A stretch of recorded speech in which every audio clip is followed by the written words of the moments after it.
Hello there, and welcome to Wildcard Decks, a channel where we usually look at some of the more off-meta deck options, but today we're going to have a look at some of the more jank and unorthodox plays that we can make in Legends of the Force. I've been on the hunt and I've come up with quite a lot of them.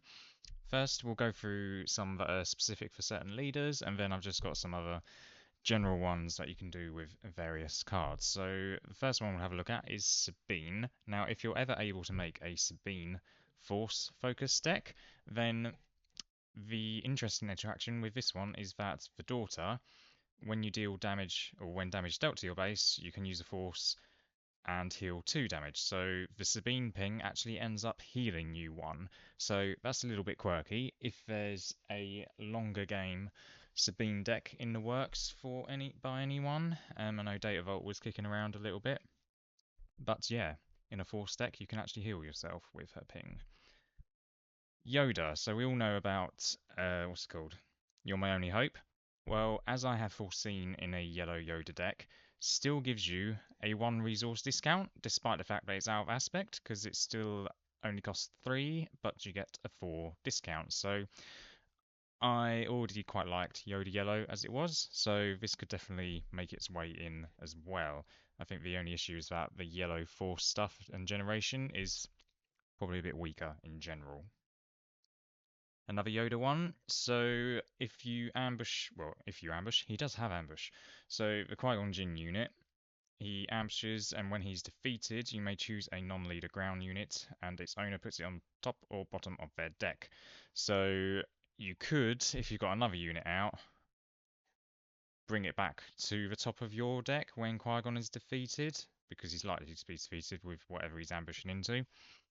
And then when you Yoda flip, you know that you've got whatever cost it is on the top of your deck already, and then you can kill whatever they have out. It's a bit janky. It's probably not very good, and you might as well probably just do the waylay like effect to the opponent's unit. But maybe in that one time out of 1,000, it could be useful.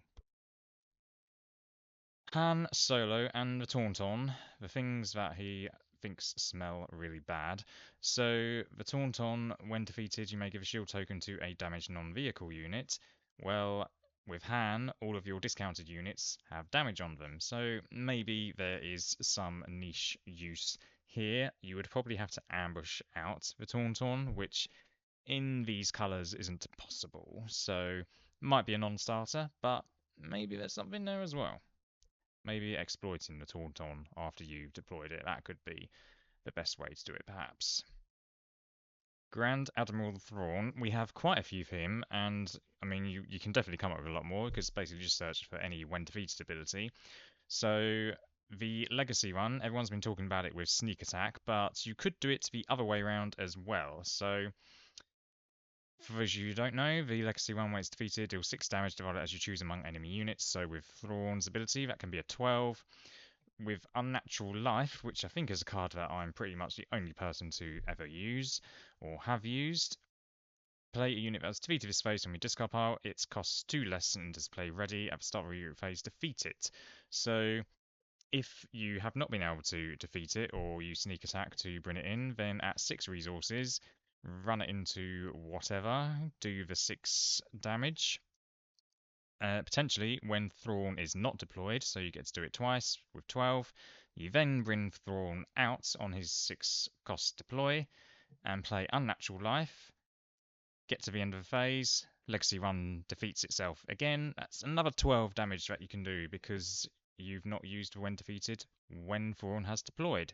So that could be pretty tasty. 24 damage to all of the opponent's units.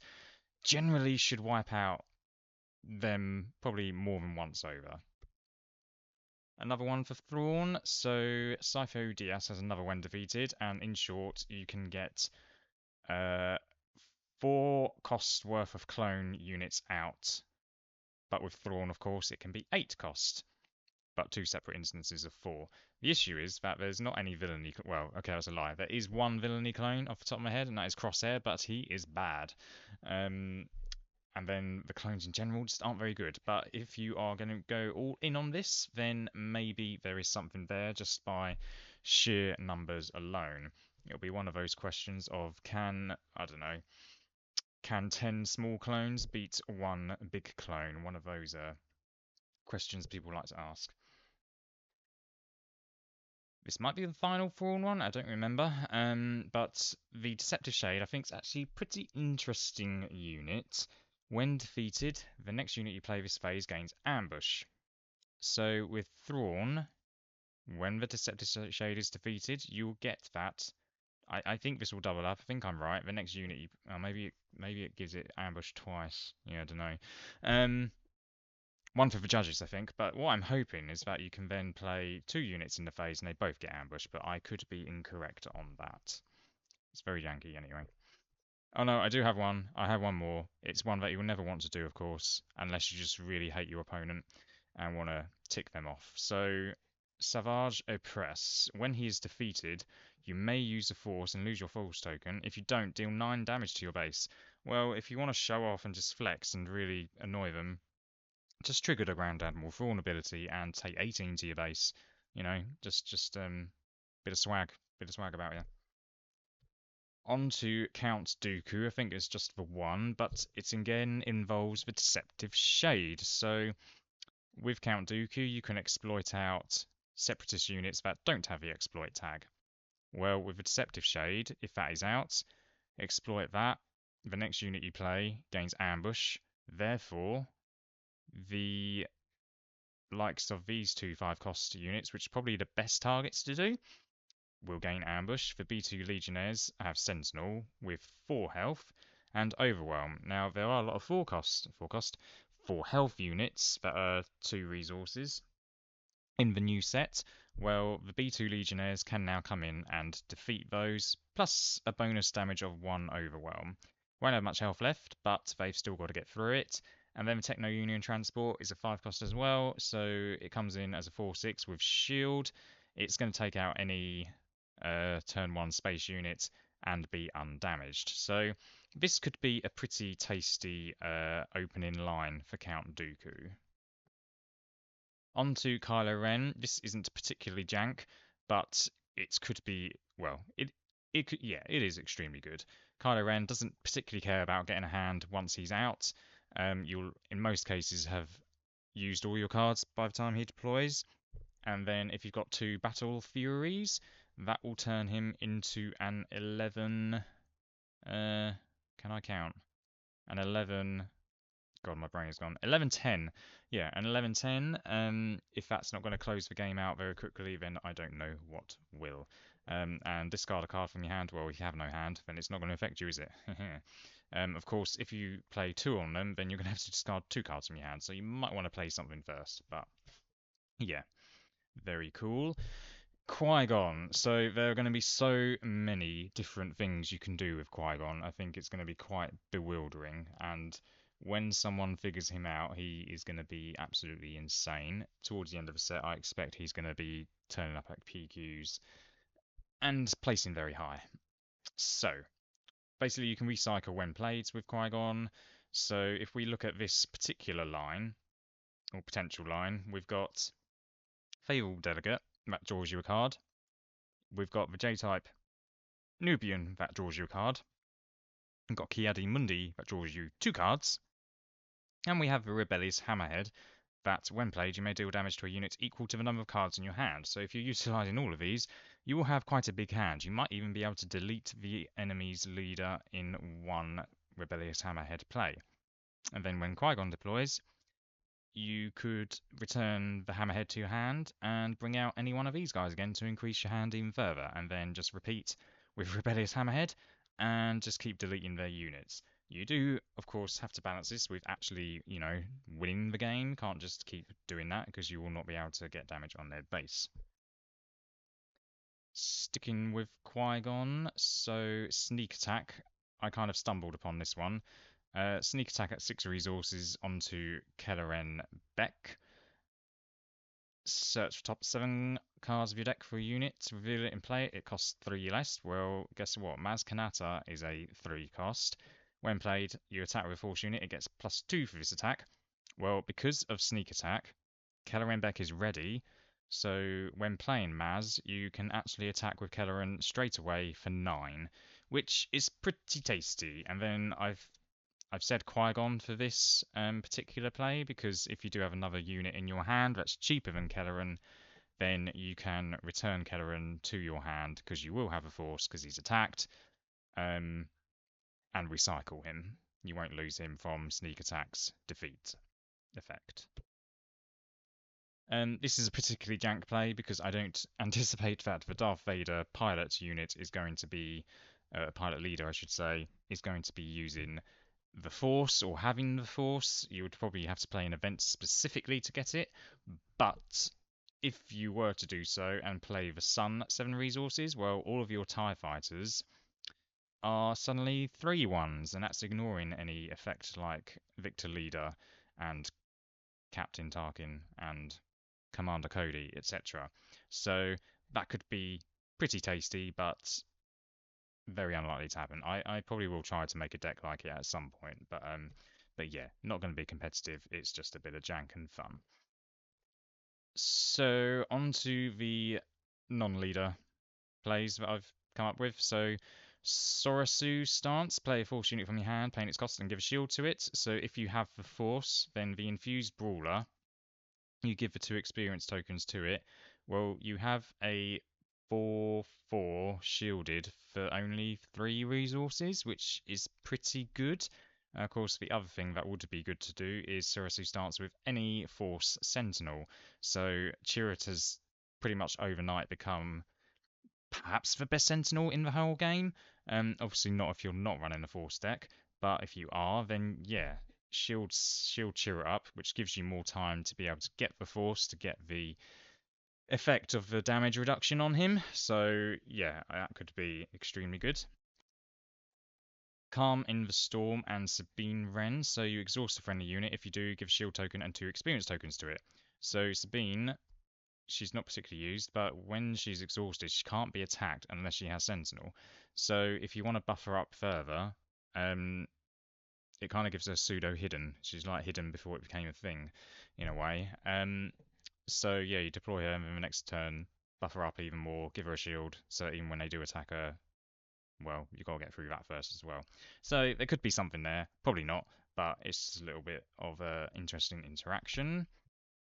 This is another interesting interaction. So Porgs are perfect exploit fodder because it's basically you're using 1 card in your hand to save on 2 resources. Well, with the Emperor's Legion, you can recycle your Porgs that are being exploited because return each unit in your discard pile that was defeated this phase to your hand. So could be an interesting bit of recycling going on for the Porg meat grinder. Still on the subject of Porgs, well, we can potentially get a Porg that is a 5/5 for only 3 resources, or if you have another force unit out, perhaps your leader, then it costs 1 less to play, and then you've got a Porg for only a 2-cost upgrade as a 5/5, which is, you know, as Yoda says, size, it matters not. Now, this is not a particularly jank play, and it's something I stumbled upon again as well. U-Wing Reinforcement. I suspect this card will see less use because of Keller and Beck, since they are both green and heroic. But if it does see some use, then, I mean, some decks will probably just run both. Then with U-Wing, we can actually get 2 ready units out now. So we can have a Millennium Falcon come out, it's automatically ready, and if you have a Force, then Venestra is also a ready unit. So being able to have 6 extra damage that you can push into an opponent's base could be pretty damn useful. Now, this is ultimate jank, maybe not ultimate jank, but incredibly janky. So Old Daka, when you play her, you can defeat a friendly knight unit not named Old Daka. Then you may play that unit from your discard pile for free. So if we have a look at Savage Opress from the Twilight set, he comes in. He can come in ready when played. If you control fewer units than an opponent, then he comes in ready. So you attack with him for 7, you play Old Daka, you defeat him, and then play him again, assuming you have less units, and then you can hit in for another 7 in your next turn. So you could potentially get 14 damage in with him if you play Old Daka and they still have more units than you. Highly unlikely to happen, but as I say, bit of jank could get you one game out of 100. This is very janky as well, but could be very fun. So, no disintegrations, a card that hasn't particularly seen any play whatsoever. I like the idea of it in a set 1 Vader deck, which I've not tried since set 4 really. But deal damage to a non-leader unit equal to 1 less than its remaining HP. Well, Mr. Krell, he is a 2/9 with grit, so you're automatically putting him to be an 11/1. But when this unit completes an attack, you may defeat a unit with less remaining HP than this unit's power. So long as the opponent has a unit that is less than 11 HP total, it is going to die. So let's have a think. Devastator, the 10 cost green Devastator, it only has 10 health. It dies. I'm trying to think of others. It'll kill other Ponkrells as well. So yeah, high risk, absurdly high reward. But again, could be pretty fun. This is a bit more of a bog standard one, but Captain Typho, when played on attack, he gives Sentinel to a unit. Doesn't have to be a friendly unit, so in Twin Suns you could spread the love around a bit. And the Jedi Guardian, when this unit is defending, it gets +2/+0, so essentially a 6/8 when being attacked. So this will probably discourage your opponents from actually bothering to attack you, which might buy you the time you need to get to your higher resource turns, like if you're playing Avar Chris, perhaps. So another one where we can hit for 9 is if you've played the 8 Brother and then in your next phase you play Maz Kanata, then you can use the Force, and if you do, give a unit +2/+2 for this phase, so you can give 8 Brother the +2 bonus, and then with Maz we get another +2 bonus, so +4 hit in for 9. Could be a pretty tasty one to have a look at, so 8th Brother, perhaps one to keep an eye on. Yeah, this is jank. This is jank as hell. So Scramble Fighters, a pretty much notoriously useless card. Create 8 TIE Fighter tokens and ready them. They can't attack bases for this phase. Well, that's fine. We don't care about attacking bases because they're just 1/1s. We're just preparing for putting the Supremacy in at 12 resources and giving all of them +6/+6. So we have 8 TIE Fighter tokens that are 7/7s. That is 56 power. I mean, it's a flawless strategy. It's absolutely flawless. Don't question it. Leia Organa, the space organic unit, where we have space whales actually, so she's not the only one. As you know, she cannot ready and gains this action. We don't care about this action though. We're here for vibes and vibes only.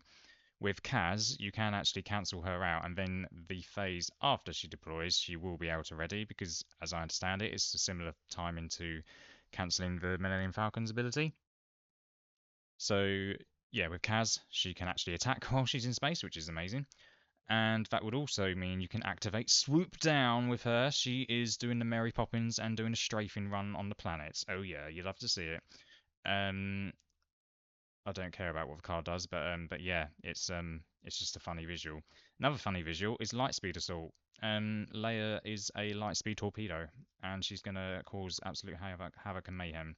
And did you know she also has turbo lasers available to her? She's got a lot. She's got a lot. Packing a lot of firepower in that cape of hers. It would seem. Piet, well, he can get a very nice stat line. If Admiral Piet the unit is deployed, and then you play the Acclamator assault ship, well, so long as you have something you can ambush into. If you don't, then it's a bit sad. But on attack, you may give another unit +5/+5 for this phase. So Piet, as I say, becomes nice. He becomes a 6/9. So very, very janky and funny, I think. So it's kind of been accepted that this Ray unit is really not very good, and the only reason you would have her is to do this drawing thing. ability. So the Donald Duck Force unit, I do not remember where these are from. Probably the Clone Wars. Um, when played when defeated, you may use the Force. If you do, search top 5 cards of your deck for a Force unit, reveal it, and roar it. So this is probably the next easiest way, or maybe even the easiest way of activating this Ray ability outside of having Yoda as a leader. Right, Costco Reeves is one of the cards that I continuously think I'm going to make this work. I'm going to build my deck around making this work, and then I decide, you know what, I'm going to do something else. Well, we may finally have a way of activating her very easily. So the Burden Master's only a 1 cost, so when we've got 5 resources, we can put a Force unit from our discard pile on the bottom of our deck, and if we do, play a unit from your hand and give 2 experience tokens to it. Well, Koska, when she is upgraded on attack, deal 2 damage to a ground unit. It's a very good ability, but it's just always been perhaps a little bit slow. Now, I remember back, was it set 2? Must have been set 2. Putting a flamethrower on her, holy hell, she is insane. But anyway, yeah, this might be the simplest and most cost-efficient way of doing this, and having a 5 resource, 6, 7 with a 2 damage ping should be pretty good. We can now have Super Spectres, and for relatively cheap, I would say, as well. I think that one of the issues with this ghost beforehand has been that perhaps requires a bit too much investment and too much resource cost. Well, at 6 resources now, we've got BD1. So you play the ghost on 5, BD1 then comes in the next phase. It has Hidden, which is very useful for that, and when played, choose another friendly unit. While this unit is in play, the chosen unit gets +1/+0 and gains Saboteur. So when the Ghost is upgraded, it gains Sentinel, and each other friendly Spectre unit gains this unit's keywords. So if we're playing the Hera leader or the new Kanan leader, then, I mean, the Kanan leader would be better because he will be a shielded 5/8 with Sentinel and Saboteur, which I think is pretty tasty. And then we've also got the Ghost sitting in space being a Sentinel. So very, very, very high potential.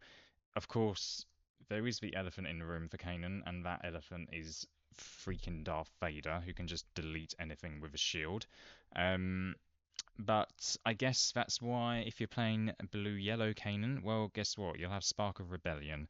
That is what it's called, isn't it? Yeah. And just remove him.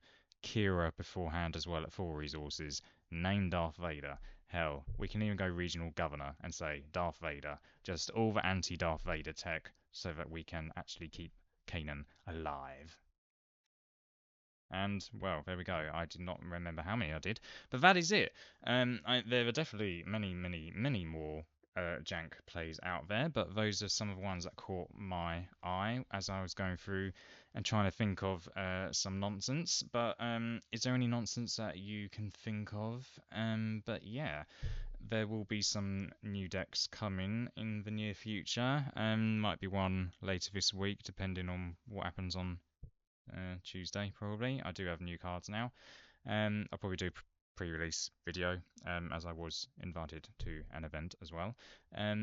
But yeah, take care everyone, and I'll see you in the next one.